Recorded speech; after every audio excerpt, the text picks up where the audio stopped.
আজকে যখন আইপিএলে খেলা চলছিল, মুম্বাই এবং কলকাতা দুটা বড় বড় দলের খেলা, এবং এই বড় দলের খেলা মুম্বাইয়ের ওয়াংখেড়ে স্টেডিয়ামে যখন চলছিল, রোহিত শর্মা যেভাবে খেলছিলেন, ওয়েকেলটন যেভাবে পেটাচ্ছিলেন, 220-এর যে টার্গেটটা, সেই টার্গেট 5 বল হাতে রেখে মুম্বাই যেভাবে নোঙর করেছে তীরে তাদের সেই ভিক্টরি শিপ।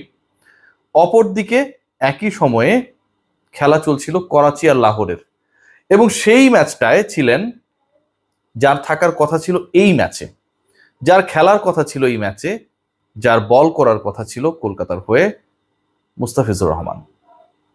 আজকে আইপিএল এর এই হাই ভোল্টেজ ম্যাচে যেখানটায় মুম্বাই কার্যত উড়িয়ে দিয়েছেন, রোহিত শর্মা আবারও প্রমাণ করেছেন যে আসলে ইচ্ছা করলে সর্বোচ্চ পর্যায়ে ওই ন্যাশনাল টিম থেকে শুরু করে তাদের দল, তো ভারত তো হচ্ছে টানা দুবারের টি-20-র বিশ্ব চ্যাম্পিয়ন, সেখানটায় খেলতে পারেন, ক্যাপ্টেন্সি করতে পারেন, ফিটনেস, এক্সিলারেশন, তার ক্রিকেটীয় মেধা, আক্রমণ, কোনো জায়গায় আসলে কোনো আধুনিক ক্রিকেটার যাদের বলা হয়, যাদেরকে মনে করা হয় চনমনে টি-20 ক্রিকেটার, টি-20-র জন্য রোহিত কোহলির আসলে খুব একটা চলে না। ইন্ডিয়ার মধ্যেই, ইন্ডিয়ান সিলেকশন প্যানেলের মধ্যে এই ব্যাপারটা টুকটাক কাজ করেছিল যখন তারা লাস্ট টি-20 ওয়ার্ল্ড কাপটা খেলে ফেললেন।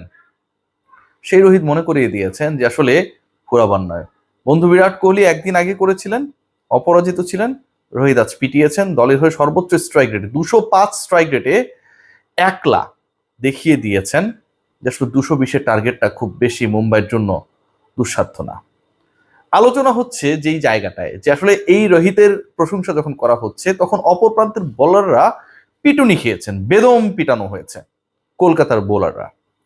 মুস্তাফিজুর রহমান, যিনি আজকে পিএসএল এ খেললেন, পিএসএল এর দলের হয়ে খেললেন, 4 ওভার বল করলেন, প্রথম ওভারে অসাধারণ করেছেন, তারপরে কন্ট্রোল ছিলেন, শেষ 2 ওভারে যখন প্রতিপক্ষের জয়ের জন্য 23 রান দরকার, ঠিক ওই সময়ে এসে মাত্র 9 রান দিয়েছেন। লাস্ট ওভারটা করার জন্য যিনি আসুন না কেন, তার জন্য অ্যাটলিস্ট লো স্কোরিং ম্যাচ যেহেতু ছিল, সেই ব্রিদিং স্পেসটা ছিল যে 14 রান করতে হবে।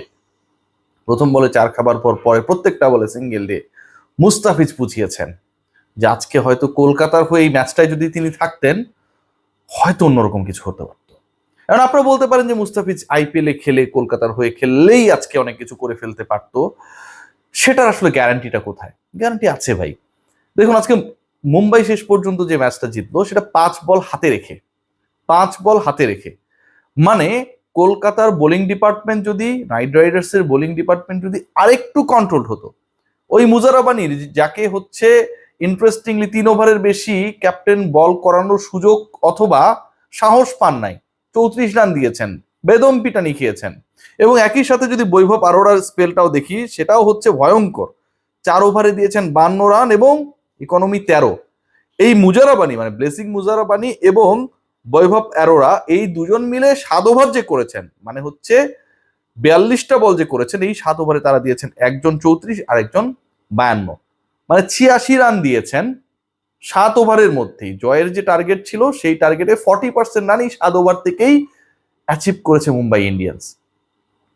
মুজারাবানির জায়গায় আজকে হয় পাথিরানের থাকার কথা ছিল, অথবা ফিজের থাকার কথা ছিল। আর ফিজ বা পাথিরানা যদি থাকতেন, তাহলে হয়তো আজকের এই ম্যাচটার রেজাল্ট টোটালি ডিফারেন্ট হতো।